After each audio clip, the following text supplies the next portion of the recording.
Good morning, everyone. Good morning, everyone. Yes, all right. This is a presser and a pep rally, so we're going to need some enthusiasm out here. Good morning. I really am so excited to welcome you to today's 2025 Women's Final Four Tip-Off Press Conference. I'm Claire Lessinger, the VP of Events at the Tampa Bay Sports Commission, and also serving as the Executive Director for the Tampa Bay Local Organizing Committee. I'm so excited for today, but I'm most excited about what's on the horizon. The adrenaline rush is definitely building. It's 20 days to Selection Sunday, 39 days to tip-off. Yes. Our collective teams and partners have been working tirelessly behind the scenes for well over a year. We can't wait to unveil all that Championship Week is going to provide to our community, but most importantly, welcome back a record fourth Women's Final Four to our community. As a four-time host, we're unbelievably proud of the ongoing partnership and friendship that we have with the NCAA.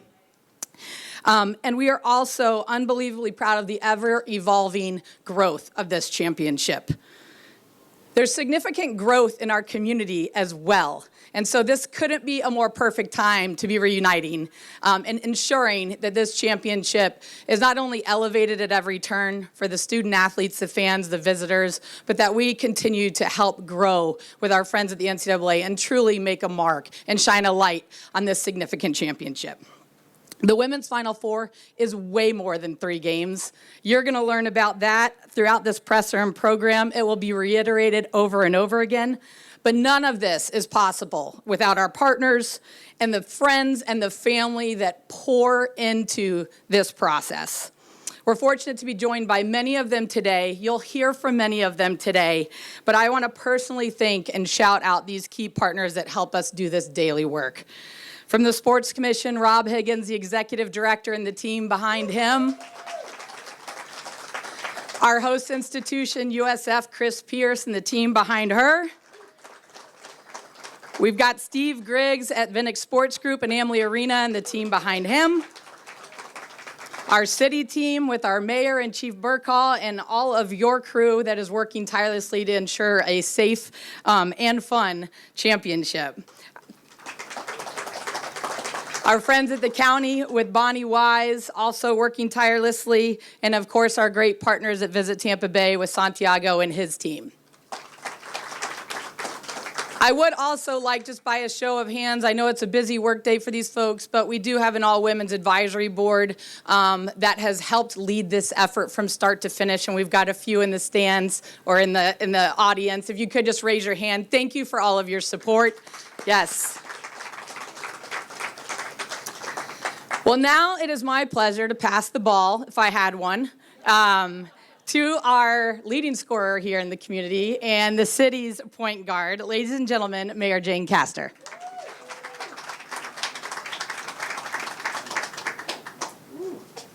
Thank you, Claire, and thank you to everyone for really showing how wonderful our community is and the way that we come together to host these events. This is such a phenomenal honor for us. As Claire mentioned, we are the record holders. We happen to be, this is the 4th Final Four we will host, and we happen to be the only city in Florida that has hosted this event. So please try to keep that quiet when you're talking to other cities, because they're going to want to get what we have. This is just an exciting event. I was just talking about how I went to the women's volleyball playoff Division I. And many of you know I attended college on an athletic scholarship, basketball, volleyball. I am a product of Title IX. That's how old I am. But really, being involved in athletics did so much for me personally with the life skills, but also provided me with a college education and is the key that has opened up every single door for me in my life and is the reason that I'm standing before you today as the mayor of the greatest city in the world. And so I am all in with women being involved in athletics and the benefit that provides. So, yes. So back to the original, sitting in the stands of the women's Final Four volleyball, Division I, and somebody said, "You used to play that," and I said, "I never played that." I can tell you that the level of the game in every sport has been elevated so much by these young women, and it makes me so proud to see not only our collegiate women out there on the course, but also to see the young girls in the audience that are looking at that example. And we all know if you can see it, you can be it.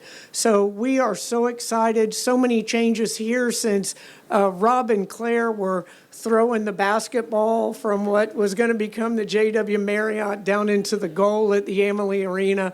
It took more than one try. I'll let everybody in on that secret.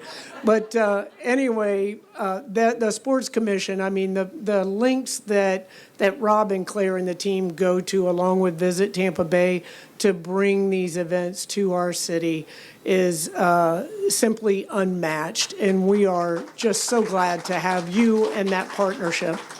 Now, one of the stories that I shared some time back is that at the very first Women's Final Four that we hosted, there was one of the athletic directors, and in her opinion, she said that it all comes down to the experience of the athletes and what they can take from these NCAA events. And at the end of her presentation, she said, "I wasn't on the first selection team that chose Tampa, but I will be in the future, and we will be back." So we are focused on ensuring that we provide maybe not a life-changing, but a memory for these athletes and their families that will never be forgotten here. It is about, at the end of the game, when the buzzer rings, it's about the score that's up there on the board, but it's about that event too, that life-changing event and experience that the athletes will take away. One of the unique things that Claire just celebrated about our community is the way that we come together. Nobody does anything by themselves in Tampa or Tampa Bay. We come together to celebrate, and we have a lot of celebrations here in our community. And this Final Four is going to be the next great event that happens in our city. So I want to say thanks to Santiago and his team from Visit Tampa Bay, Rob, Claire, all that you guys do, phenomenal. Bonnie from the county, our amazing police department, USF, although I am a Spartan, I can still go Bulls. I'm good with that. But coming together to ensure that at the end of the day, it's the experience that we're presenting to those that are coming for this event, and we want to make sure that it is something they will carry with them for their entire lives. So thank you all, and God bless.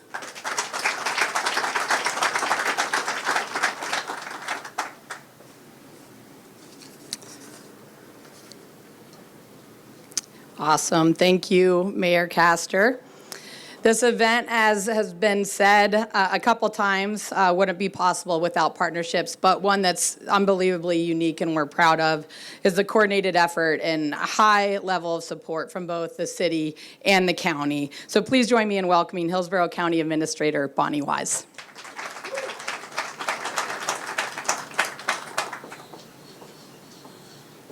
Thank you, Claire, and it's truly an honor to be here today as we're getting ready for what you've heard, our fourth record Women's Final Four.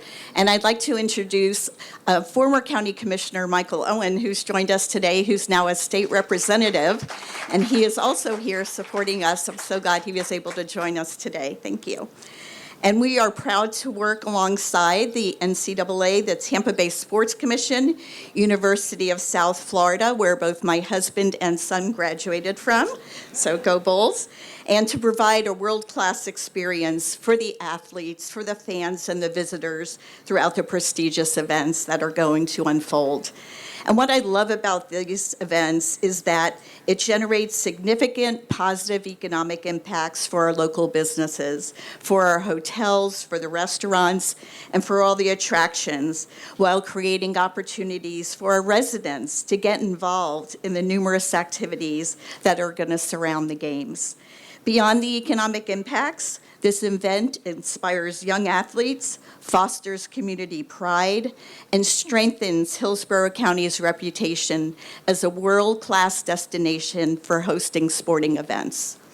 The success of the Women's Final Four is built upon strong partnerships, as you will hear further today, with local organizations, corporate sponsors, and community leaders who are committed to elevating women's sports. Hillsborough County is dedicated to advancing opportunities for women in sports, in business, in leadership, and the Women's Advisory Committee plays a critical role in fostering mentorship and empowering women to take the lead, whether it be on the basketball court or in the boardroom. And as county administrator, I am proud to support this event and to support the committee to work alongside community leaders to ensure that the 2025 Women's Final Four enduring legacy is long after the champion is crowned. Thank you so much for being here.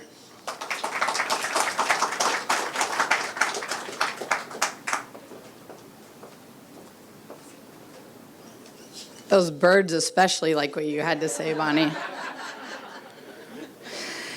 Thank you, Bonnie. It's my great honor and pleasure to introduce the MC of today's press conference. Our MC is one of the most accomplished figures in women's basketball today. As a player, she starred at Vanderbilt University from 1985 through 1988. As a coach, she led Purdue to the 1999 NCAA National Championship, becoming the first African-American woman to accomplish that feat. Yes, you can just keep clapping. She later coached at Florida and Vanderbilt and in the WNBA for the Orlando Miracle. And as a broadcaster, she first joined ESPN in 2001 and has since established herself as one of the top collegiate and professional basketball analysts in the world. She is also rocking a suit I need to figure out how to buy because it matches the logo just perfectly. Ladies and gentlemen, put your hands together for Carolyn Peck of ESPN.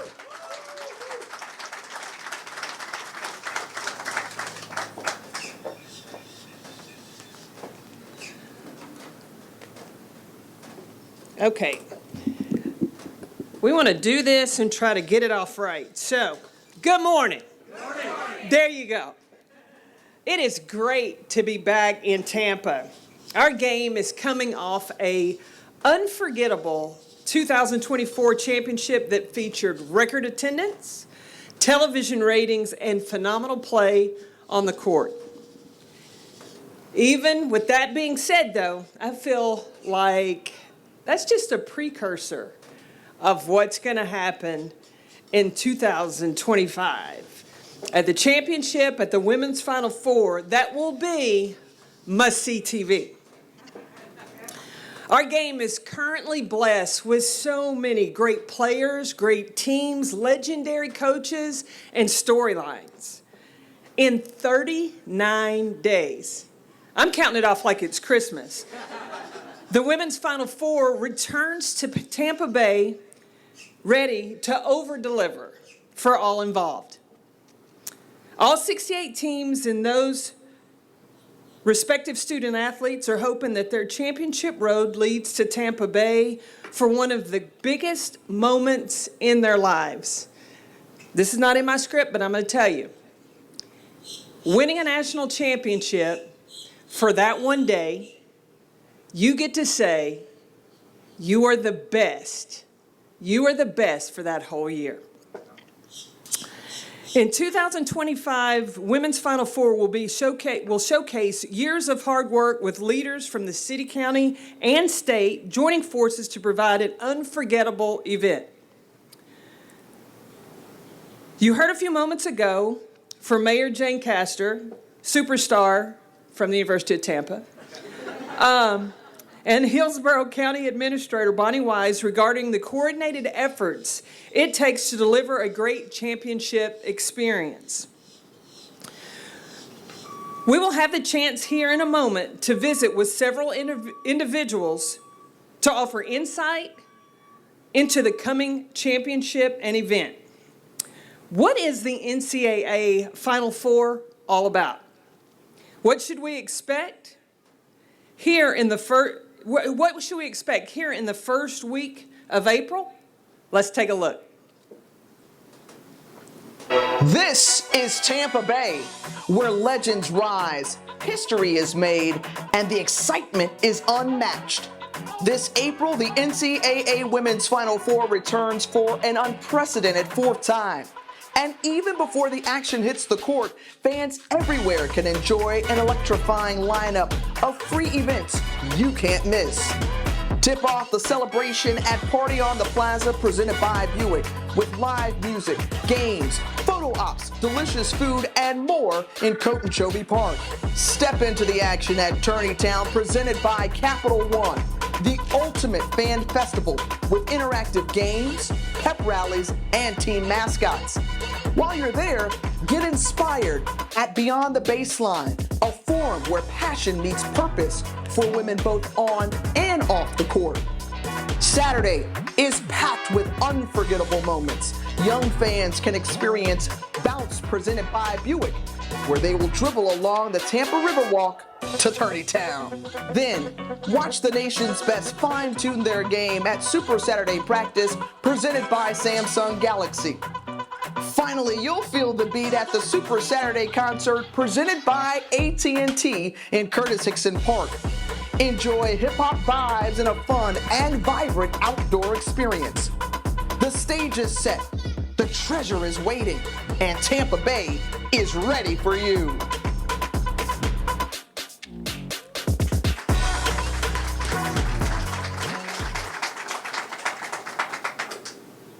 One of America's must-see annual mega sporting events. The 2025 NCAA Women's Final Four will include championship-defining games at Amalie Arena, as well as numerous ancillary events for the whole family to enjoy. To learn more of what the NCAA Women's Final Four will mean in Tampa Bay, please now welcome to the stage our panelists. Deputy Athletic Director, Chief Operation Officer, and Senior Women's Administrator at the University of South Florida, Chris Pierce. USF is the host institution of the 2025 Women's Final Four. University of Arkansas Assistant Vice Chancellor and Deputy Director of Athletics, Dorita Dawkins. Dorita is the chair of the NCAA Division I Women's Basketball Committee. She's got all the secrets. ESPN Senior Vice President of Production, Meg Aronowitz. Vinnick Sports Group and Tampa Bay Lightning Chief Executive Officer, Steve Griggs. The Vinnick Sports owns and operates the Amalie Arena, the site for the 2025 Women's Final Four. Helios Education President and CEO, Paul J. Luna. Helios is the presenting partner for the Read to the Final Four program.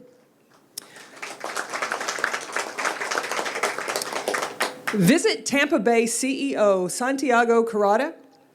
Visit Tampa Bay showcases this wonderful destination and helps welcome the more than 30,000 visitors who will come to Tampa Bay for Women's Final Four festivities. Okay, you guys can have a seat. For some reason, Rick didn't give me a chair. All right, Chris, we'll start with you first. How is USF, as host institution, positioned to host a national championship event the size of the Women's Final Four? Thanks, Carolyn. It's such a great day to be here in Tampa Bay. We're so excited to have all of you with us, and we are super excited and proud to be the host institution for the Final Four this year. We have positioned our team by having just so many individuals with big time event experience on our staff. It starts with our athletic director, our vice president for athletics, Michael Kelly, who has run Super Bowls. He's run the CFP. He's done it a lot. So anytime we have a question, we just go ask him. But outside of that, we also have an incredible team that has soaked up every part of this and tried to make it the best ever. Holden Reinman has been on every conference call, doing every detail possible. It also helps that our head women's basketball coach is Jose Fernandez. Jose is the incoming president for the WBCA. So he knows more so than anybody else what it takes to make sure that we're setting the right stage. And that is the most important thing. As a former coach and a former student athlete, I know you know that. If you don't set the right stage and you don't make that court fair and equitable for everybody, you will hear about it. So that's where we're at. There you go. Well, Chris, tell me this. How does hosting the Women's Final Four boost the national exposure for USF? Yeah, thank you for asking that as well, because the Bulls are really on the rise. For those of you that may not know about what we're doing here in Tampa Bay, we are really trying to position ourselves as a program that is coming for everybody else in the country. Jose would really want me to remind you of that. But with that being said, what we are doing as part of that rise is we're making sure that we're investing in all sports, including women's basketball, and making sure that it's rising to the level that it needs to be. We fondly call ourselves Tampa Bay's home for hoops. Outside of April 4th through 6th, like we'll let y'all have it for a weekend. But outside of that, South Florida is Tampa Bay's home for hoops. We did that. We brought a top 10 team into Tampa Bay this year, Duke, and beat them. So we're excited about what we're doing by really bringing that level of competition on the court here, making sure that we're doing our part to really bring that national exposure. And then once it's here, taking care of you and making sure that you have the experience to know that we do belong on that national stage. Thank you, Chris. All right, Santiago, you're up next. We know that when a city hosts the NCAA Women's Final Four, it's a multi-year process. Can you take us through what it meant for Tampa Bay to initially win the bid to host the 2025 Women's Final Four years ago? And what has been part of the process for preparation for an event of this magnitude? Well, I think most people believe the process starts with the bid. But for us, it started 3 women's Final Fours ago, laying the foundation, and the team here never rests on its laurels. So every women's Final Four has to be better than the previous one we hosted. But when you get that great opportunity to bid, our sports commission, the best in the world, provides an amazing bid, and then the work really starts. The galvanizing, the support. You've seen all the partners that are engaged, from the university to Amalie Arena to the government sector to the private sector, to put on an event like this. You went through a slew of events, and all of those venues, all that preparation, all that collaboration, all of that has to be a part of the bid. Then we start welcoming the Women's Final Four NCAA team to come and visit. And for us, it's a labor of love. When you've done something 4 times, you know there's affection, you know there's love, you know we want the event. And so I always used to say, at the press conference, we celebrate years of work that has gone on to get to that point. And so kudos to the Sports Commission and all of the partners that come together to beat every other Final Four we've ever hosted. And so the teamwork here you've heard, I'm gonna steal a line from my very good friend Rob, Team Tampa Bay, game day every day. And that's what it's like here. I love that. Game day every day. Well, how significant is hosting the Women's Final Four? What's the economic impact on the city, the state? Yeah, well, you've heard from our county administrator. We get the figures probably a week after we host, and then we can see what's happened with hotel occupancy, with rates. We get all our data in on spending, because we all know that when fans or visitors come to a destination, they don't hide out in their hotel room and just order pay-per-view. They get out on the town, they eat, they buy, they're a part of events. So we will have those figures, but if it's any indication, and we've seen the dramatic rise of the sport over the last few years, this one will be a record setter in all ways. So we can't wait to have those figures to be able to announce the fruit of the labor of hosting the Women's Final Four for a 4th consecutive time. I've always said women's basketball was untapped revenue, just saying. Steve Griggs, Emily Arena has been a great host to the Women's Final Four, played 3 previous years here. So what does it take to host an event of this magnitude? Well, I think Santiago said it best. It's all about Team Tampa Bay, and it starts with our mayor. It starts with Bonnie, having government behind us with everything we do. But then when you talk about Visit Tampa Bay, USF, and obviously the Sports Commission, all collectively coming together, there is not one detail that is missed on this event. And just coming back from Boston, where I went to the Four Nations. When you landed at the airport, the hotel, you didn't see anything that was going on until you got to the arena. When you land at this airport, you know exactly what's going on in this community because the community is totally involved in it from the top to the bottom, from our volunteers to our mayor and to our county commissioners and to our county administrator. Everybody is leaning in on this event to make it successful, and that's why it's been here four times. We want to make sure that as soon as you land, you know where you're at, and where you're at the hotels, you're driving on the highways, you're at our arena, you are going to know that you're here for one of the world's greatest events. Well, and the Omni Arena is a fantastic arena. Can you tell us about some of the updates and what makes this a perfect place to host the Final Four? Well, I think if you go to 2019, between now and then, we've put a whole new city behind it. So we'll start with Water Street. So we'll start with that. And, obviously the Riverwalk's extended here to Sparkman. But, from Sparkman all the way to Armature, it's a collective city that's come together. But Water Street's really been transformed over the last 5 years since everyone was here.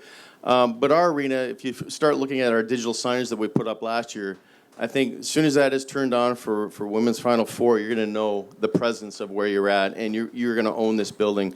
But this building, we don't rest on our laurels. Since 2019, we've done so many things to make sure that this building is transformed. We like to say it's a world-class plus building because we want to make sure every single athlete that comes there, whether it's pro or amateur, has a world-class experience, and also your fans.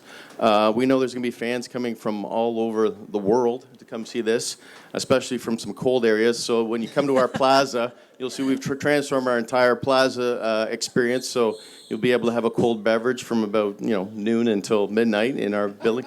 But if you come into our building, it's really about the fan experience and transforming that fan experience each and every year. So the Market on 4, our Channel Club, everything has been totally transformed in this building over the time from the very first one in 2008. So we always are evolving this building. For this event, I'd like to have about 10,000 more seats if that was doable. So, Great. Thanks, Steve. Paul, tell us about the NCAA Read to the Final Four program here in Tampa, and how has it been received by the participating schools? Well, thank you so much. First off, thank you all for being here this morning and all of the partnerships that we're celebrating. I'm honored to be here on behalf of Helios Education Foundation, a sponsor of Read to the Final Four. I'm here with some of my colleagues, Stacey Beyer, Raquel Johnson, Lauren Cortinas, because we're really committed to this program. At Helios Education Foundation, we're celebrating our 20th anniversary. You can kind of see my anniversary socks in case you're wondering. And our mission and vision is that every student will be successful in post-secondary education. And we serve 2 states, Arizona and Florida. To that end, we've invested over $350 million across both states to help students be successful and ultimately achieve that goal of post-secondary success. What we've learned overall, though, is that academic success begins in the earliest learnings for children, and that's literacy and reading by 3rd grade. So the Read to the Final Four program is a really important element of how we celebrate the importance of reading for all of our children, ensuring that they're proficient by the end of 3rd grade, because we know that when children learn and develop a love for reading, it will guide their success in all endeavors in their future life, and maybe they will come back again to the Final Four as student athletes, as many of you have. That's why the initiative of the NCAA's Read to the Final Four is so important, why we're so proud to be a part of it. We work this initiative with Hillsborough County Public Schools, and the 90,000 students will be engaging in this program. As many of you know, Hillsborough County Public Schools is the 7th largest school district in the country. So this is already at scale in touching a number of children and helping them to read. The students are excited already. You talked about like the players are working in the regular season to get to the tournament. Well, the students are reading already. I've been told that our pre-kindergarten and kindergarten students in a 2-week period read up to 1.9 million minutes. The first and second graders read 1.3 million. The fourth and fifth graders are reading right now. And much like March Madness for the players, the third graders are gearing up for their own version of March Madness. In March, third grade students will be reading and competing as classrooms to get to their version of the Final Four, and we will celebrate them in early April, as we will all of the teams that get here for the Final Four. There's always a game within the game. Always a that's challenge. for sure. What are the potential long-term impact you see for the children in your community? Well, the long-term impact begins in this idea that, and you've probably all heard this, but it really is true. Students learn to read by the third grade, and following third grade, they read to learn. And that's what really is the foundation of success for students to be successful in education, in their life, in their careers. So the ability to have a very fun, competitive way to make reading an activity where they can compete a little bit, where classrooms can compete, generate some excitement, but also for the students to build their confidence and enjoyment of reading, to engage the community, the parents, the schools, to support their students and encourage them to read. We think it's so critical to lifelong success and the success of our community here, right? Making sure that our students have that opportunity to attend. And that's why I want to also acknowledge all of the partners that are involved in this program, beginning with the NCAA that has made reading to the Final Four a crucial element of all Final Four activities, and we thank you for that. To the University of South Florida as a sponsor organization, these students are gearing up to come to your schools. To the Hillsborough County Public Schools for engaging their students, the teachers, the administrators who have to do that work engaging the students. To Myon, which is a company that provides the e-reading books so we can track how many minutes the students are learning. And also to the Tampa Bay Local Organizing Committee for making this a very special part of this activity. Again, this is about the future of our community, which is grounded in our students, and to tie this to the success that we see of these amazing student athletes, and to give our students an opportunity to engage and to have role models that they want to become. That's why we're so excited about this. Thank you, Paul. That's awesome. That is awesome. Meg Aronowitz, my boss. ESPN obviously has so many of the events televised on a yearly basis. How does ESPN approach women's basketball championship and the NCAA Final Four? You're doing a great job, by the way. That's a great question, and I will tell you that when Claire was running through the stats and the days to Selection Sunday, I was looking around desperately for a brown paper bag to breathe into. For us, I can tell you that our philosophy is April 6th back. In fact, I can tell you that at about 6 p.m. on April 7th, 2024 is when we started thinking about how we were going to elevate our coverage for April 6th, 2025. So when we approach the college basketball season, it is no small feat what we do at ESPN with regards to men's and women's college basketball. We do about 1,500 regular season games. In the next 2 weeks, we'll do 488 Champ Week games. The selection show will come and go on the 16th, and then off and running with the women's tournament and everything else that we have. And I will tell you that we are putting every resource and every person that wants to participate in this tournament on this tournament to try to elevate what we did last year. We're thrilled and honored to have just signed a new 8-year deal with the NCAA and our partners in the NCAA. And the crown jewel of those tournaments and those championships is the women's Final Four and the women's tournament. And our coverage is, you might want to stay home and watch, or at least record it, because come, but then go back and watch. Or have your phone on. You can have your phone on, that works. Yeah. But in all seriousness, our coverage this year with our team is going to be exceptional, and everybody is already putting their heart and soul into it, and can't wait to get down here to Tampa. Okay, and can you give everybody some insight into the production efforts and what it takes to put on such a huge event? Yeah, so we will actually have about between 250 and 300 people from ESPN here in Tampa. We will get here immediately following the regionals, if not earlier. Actually, we'll have a crew that will come in while the regionals are still going on in the Elite Eight. And then We will park 6 production trucks plus. Natalie Steger's not here, so she can't have a heart attack. And our team will work around the clock to ensure that we have full coverage. And when I say full coverage, it will be on every show, on every ESPN platform. We will have ABC pregame shows. Every moment of this championship will be covered to the fullest, and we'll have the full weight of what ESPN and the NCAA bring to a championship, and very excited about that. And what broadcast teams or teams will we expect here in Tampa for the women's Final Four? Well, I wish I could bring everybody. I can tell you that because everybody puts their heart and soul into our women's basketball coverage with every game that we do. I want to be very clear that we are one team with regards to our coverage all season long, but not everybody can call the final game. So we're thrilled to have the voice of the Final Four, Ryan Rucco, Rebecca Lobo, Holly Rowe will be back calling the women's Final Four. We will have Elle Duncan, Chanae Blumake, and Andrea Carter on the studio set. Hopefully, you will be joining us for some of our coverage as well, and some of our other folks in and around. We have digital shows and some open practice shows and those kinds of things, but really thrilled to have those teams here for the Final Four and to have our entire team, just the ability to say thank you to all of them for the incredible season that we've had and the incredible postseason run that we're going to have, because, for us, it starts with the selection show, and we have 16 great teams that we're going to roll out there for the first weekend. Thanks, Meg. Dorita Dawkins, everybody wants to talk to you. Can you tell us about the committee preparation for the 2025 Women's Basketball Championship and the upcoming committee selections that culminate with the announcement of the bracket on Selection Sunday, March 16th? Sure, light work. Just watch 70 to 90 games a month. Be prepared to compare between schools that may or may not ever play each other, but you got to come up with some comparisons to rank your 1 through 68. Right now, we're preparing for our second top 16 reveal that'll happen on Thursday.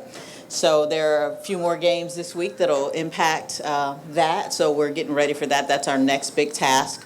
We'll have meetings tomorrow. Yes, I'm trying to see my calendar. We'll have meetings tomorrow to discuss it and then release the top 16 on Thursday for the evening games.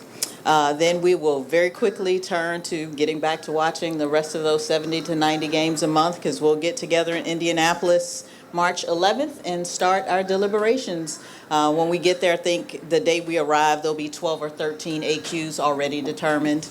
So we'll start filling in the bracket as we go. We'll continue to report out on teams, because each of the committee members has a number of conferences assigned to them.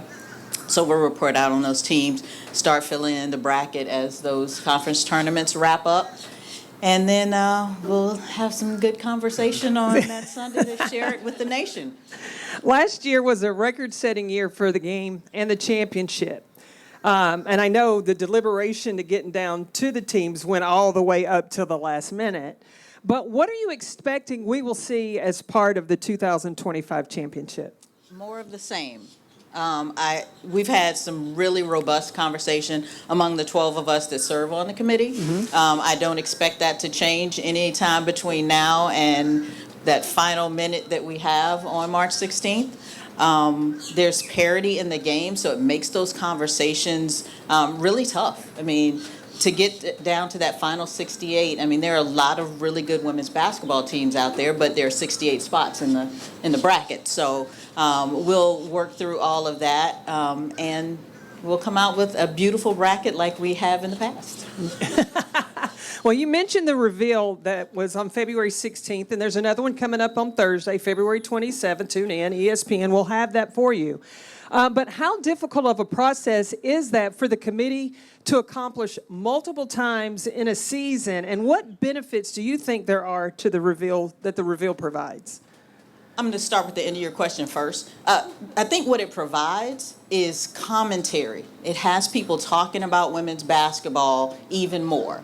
I think we've seen over the last couple of years in particular, the attention to the women's game has increased. I like to say it's always been a party, it's just some people came late. There you go. but welcome. Right, right. I think it continues to get that casual fan more tied into women's basketball. Those women that you see who have been at the Final Four every year for 42 years, like they know. But that casual fan that just came along in the last 2 or 3 years, I think the top 16 kind of gets them tied in. It also helps the host institutions or potential host institutions kind of get ready. It's on notice, you know. So it does that. Maybe helps some hotels get filled in some cities because people are like, oh, they were in the first top 16 reveal. Maybe I better get a room there. So I think it does a lot for the game in terms of just the attention. For us as a committee, it is part of the process. So what we have to do when we get to selections is also what we do with the top 16 reveals. So we'll pick those 16 teams and then we also bracket them. So we're walking through all of the processes that we have to do for selections. I know there are teams on that 17 line that are biting at the bit. They want to get some hotel rooms filled in their cities as well. But I want to thank all of our participants. Let's give them a round of applause. And note to the media in attendance that all our panelists will be available for one-on-one interviews. Yes, Meg, that includes you. Following the formal portion of today's press conference. Last and certainly not least, you guys are dismissed. Oh, yeah. Sorry. Let's thank our panelists again. Okay, last but certainly not least, this is, I think, the star of the show, Vice President of Women's Basketball, Lynn Holzman.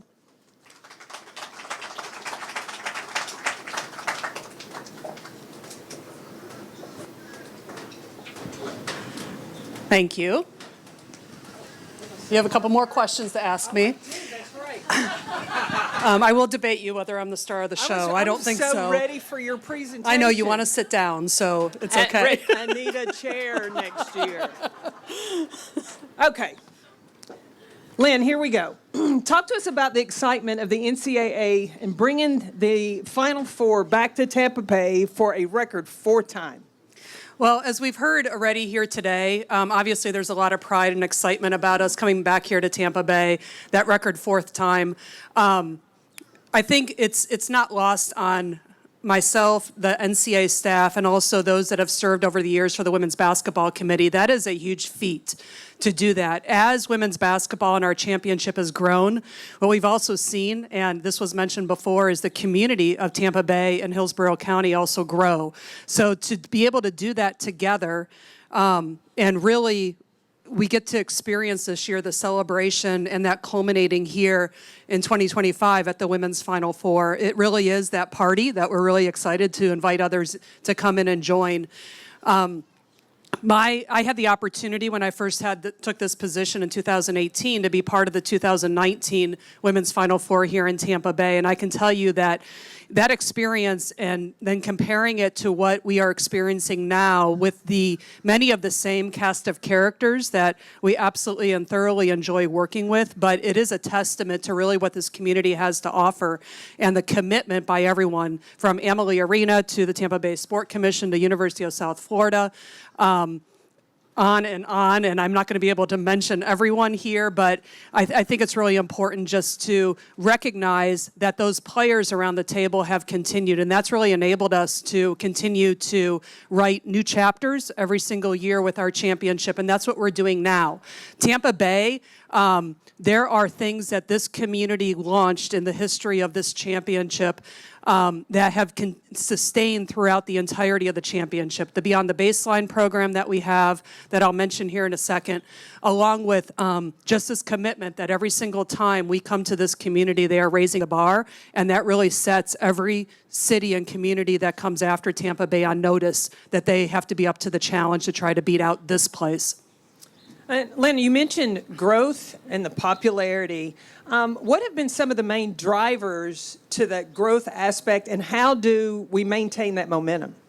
You know, it's been mentioned several times here, not just the growth of the championship, but our sport, women's basketball.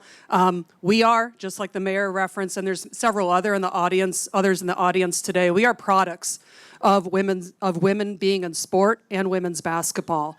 I can also attest to the fact of the mayor's reference that when I played at Kansas State University and what I see on the court today is completely different. And I really don't think I could hang. But in reference to the question, I think first and foremost, why has women's basketball grown? It is because of our players, it is because of our coaches, and it is because of the investment on our campuses and the commitment to grow the sport. The second reason why our sport has grown, it is because of partners such as ESPN. And that really provides the platform, combined with what we've seen in the growth of social media, as a way to get the game out there, to gather more fans, for people to know our players and our programs and our coaches and the history of the game, but also just to garner the excitement around it. What ESPN has provided for this championship and the coverage of it, and it's not just the production around the games, as you heard Meg talk about, but it's the storylines, and it's a way for our fans who expect to have to understand and to know and to have those behind the scenes insights and to learn the players. And that's ESPN has provided those storyline insights. Tremendous people on the game such as yourself that not only know the game, but they know the people that are out there playing. And then we have to recognize that it's also what the impact of social media that certainly can have some of its challenges, but it also is a way to promote and market and for our players and coaches and programs and others to be out there. And then the last thing I would say, growth driver, it is the fans. And what I just talked about, it really comes down to that, because outside of all of this and everything that's great about sports, at the end of the day, it's also a business. And it's also a business in the sense that as you look to secure resources to continue to grow and to elevate fans coming to the games, fans engaging through those platforms that I just mentioned, watching the broadcast, that matters because that incentivizes additional investment. Last year, as you noted, and I want to repeat it again because it's a challenge, I think, that we need to put out there for this year's championship. We set record attendance numbers throughout the entirety of the championship. We had over 100,000 fans at our 2 sites of regionals, a record for the regional sites. We had record broadcast viewership numbers to the point that for the first time in the history of our championship game outdrew the men's basketball championship game. So for this year, we need everyone to keep showing up and supporting and showing up and coming to the party because it really is a fun time. It is impressive to see what is happening on the court and really to be part of the community that we have around women's basketball. Well, you mentioned the party, and we heard Claire, she talked about that it's more than just the 3 games here that are going to be here in Tampa Bay. Can you tell us about the ancillary events that are around, and they're free? That's right. That's the way we roll. So I think we're going to see some highlights also on the screen as I go over these, and I am going to use notes on these because I have to make sure I hit all the points instead of just doing it randomly. So the first thing I want to point out, and several of these, if you've been at a women's Final Four, you've been here in the Tampa Bay community, these are mainstays, these are cornerstones of our event. But I do want to, even if you experienced it at another point, I would highly, highly encourage you to come out because they are different. We have grown. And the experience for your families and for your community, for you, for adults, for younger individuals, it really is a great thing. And again, they're free. So first, the Women's Final Four Tourney Town, that's presented by Capital One. That will be the host city and epicenter for all women's Final Four fan and community activities. At this free event, visitors will enjoy entertainment, food, licensed merchandise, exhibits, games, interactive displays, and that is at the Tampa Bay Convention Center. So as you know, if it is hot, it's a way to get inside, cool off a little bit. And that starts on Thursday, April 3rd, and it runs through Sunday, April 6th, Championship Game Day. The next event that I want to point out is the Super Saturday Concert. It's on Saturday, April 5th, obviously, and it's presented by AT&T, another one of our NCAA corporate champions and partners. It is free. and it opened to the general public. The music performance will take place at Curtis Hickson Park in downtown Tampa, and we know that that is a venue that many in the Tampa Bay community knows it's a place to come to experience these great music events, and that's what you're going to have there also at Curtis Hickson Park. There'll be food, drinks for purchase, an opening act, and a headliner. The headliner will be announced the first week of March. So one of the things I would implore our media and others is to really help us promote and get people out. I will tell you, I'm pretty confident that people are going to be excited about who our headliner is going to be. So Curtis Hickson Park, Saturday, April 5th. Gates open at 6 p.m. The opening act is at 7 p.m. and then the headliner begins at 8 p.m. The next event, also free, is Party on the Plaza. That's presented by Buick. Fans have the opportunity to enjoy this outdoor pregame event that features food and beverage, merchandise sales, music, games, photo opportunities, and much more. It's free and open to the general public. So you don't need the ticket to get to Party on the Plaza. And you see here that it's at the park that's right by Amalie Arena, and that's on Friday, April 4th through Sunday, April 6th.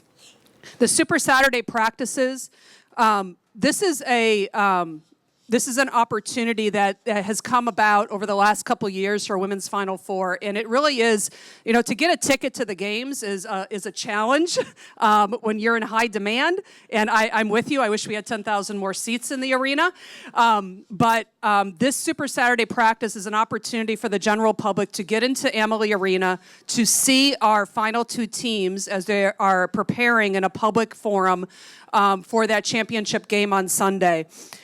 So that event, fans do have to register for the event, but it is a free event. That is really to make sure that we want to make sure, obviously, safety and all of those things as you talk about going into the competition venue is still adhered to, but it is a free event. I would highly, highly encourage you as families or just fans of the sport, if you don't have a ticket to the game, please come out to the Super Saturday practice. It's a great way to really feel the energy and the vibe. And that's at Amalie Arena on Saturday, April 5th, and gates open at noon. ESPN will be doing some coverage of the event as well, which is really exciting, and it's a great way to see the personalities of our coaches and our players out there on that court. The next event is the Final Four Bounce, presented by Buick. Again, a free event. So it's for fans ages 18 and under, and you saw in the video at the beginning of our segment here some of the shots going along the Riverwalk with the Bounce. It's a unique parade. You can join thousands of 18 and under fans as they dribble their way along the Tampa Riverwalk and then into Town. That's presented by Capital One. The first 3,000 participants receive a free basketball and T-shirt. And that's on Saturday, April 5th at 11 a.m. It starts at Curtis Hickson Park, and then the finish line is at Town at the Tampa Bay Convention Center. Online pre-registration is recommended because space is limited. We were hitting that 3,000 mark, and the first 3,000 get that free T-shirt and basketball. So beyond the baseline, I'm still going here. See how much there is? Okay. Beyond the baseline, Town at the Convention Center. This is one of the featured segments that's programmed within Town, while much of the other stuff is kind of free-flowing as fans mill about and go to the different places where our corporate partners are activating and a lot of other fun activities. But this Beyond the Baseline panel, as I mentioned before, it's one of the things that I know, talking to Claire and Rob, it's one of the things that Tampa Bay is proud of from when they started hosting Women's Final Four, is this Beyond the Baseline. This is kind of, if you think of a panel-based discussion, a discussion around with guest speakers, that really the premise is to provide that type of dialogue that empowers and equips women in sport and business with tools for personal and professional success. It is free. It's open to the public. It's at Town in the Convention Center. Times vary by session, so I'd encourage you, as you look at the Women's Final Four site for Tampa Bay and the convention center schedule to see if there is a topic that interests you. It's really exciting. And we know that there's going to be a lot of different type topics and people coming from different experiences being able to talk about those topics in front of that general public forum. The red carpet arrivals. This is one of the very, very exciting, look at that, that's amazing. So this is a way for, to cheer on the two teams as they are arriving and entering Amalie Arena on their way for that game to get the national title and to compete for the trophy. It's outside Amalie Arena, and it's on Sunday, April 6th at approximately 1 p.m. So I think you have a comment. Question. Oh, you have a question. Okay, this is a break. Well, the first comment, the red carpet event, it's one of my favorite things that's been added to the tournament. And I think that adds to the student athletes really feeling extra special. But let's go back to the read to the Final Four and how it impacts young people here in this community. What are some of the community initiatives that are taking place in Tampa during the Women's Final Four? Yeah, so read to the Final Four, we've heard about that, and that's obviously a tremendous way for us to impact the educational side for youth within the community. Some of the other community projects, that includes, we have a Final Four Legacy project that's presented by Dove. The NCAA and Dove team up with the Tampa Bay Local Organizing Committee, and what is happening with this, because it's a legacy, meaning this is one of the things that how we can impact the community as we come into your community with this tremendous sporting event. And what is going to be happening with that legacy event is that there's a refurbishing of an indoor playing court at the Riverfront Rec Center at the Julian B. Lane Riverfront Park. A ribbon-cutting ceremony for the Legacy Project will be conducted on Wednesday, April 2nd at 10 a.m. So I'd encourage coverage if we can with that, because this is one of those tremendous feel-good where you can see the impact that it's having on those young people that go to that rec center. And that's on Wednesday, April 2nd at 10 a.m. But wait, there's more. All right, Connecting Tampa Bay, another community event. This is presented by AT&T. This is just the second year that this program's being offered. This is as it's presented by AT&T. It'll bring together local college students and industry leaders to drive impactful conversations that will spark opportunities for mentorship and inspire the next generation of leaders. We need the next generation of leaders to come behind us and to continue to invest themselves and to pursue their passions. My passion is sports, and I hope that these types of programs really have such an impact on individuals that they also find a connection point. The panel discussions and mentoring series is a free interactive event and features mentors in various stages of their careers as they engage in small groups and able to share stories, experiences, and advice for that next generation. Connecting Tampa Bay, presented by AT&T, it's a private, invite-only event. It is free. There are 200 college-age students that are selected through an application process. It takes place at Hotel Hyatt. Thank you. Thursday, April 3rd at noon. I can tell you the second year of this program, I had an opportunity to sit on a panel last year and to look out into the audience and to really just see what is coming behind us is very inspiring. And so the community events, and I think I get to close up by just reinforcing those are all the things, as well as a lot of other things that are happening around 3 games. And there are people that are going to be zoned in and focused on trying to take home that trophy. So our national semifinal games are at 7 and 9:30 p.m. Eastern on Friday, April 4th, and those are on ESPN. And our national championship game is at 3 p.m. on Sunday, April 6th on ABC. The ABC opportunity is something for our championship game as we've continued to work with ESPN, having that opportunity to be as part of the family of ESPN networks, but also the ABC opportunity, again, has provided a great platform for our sport to be seen by so many fans throughout the country and the world.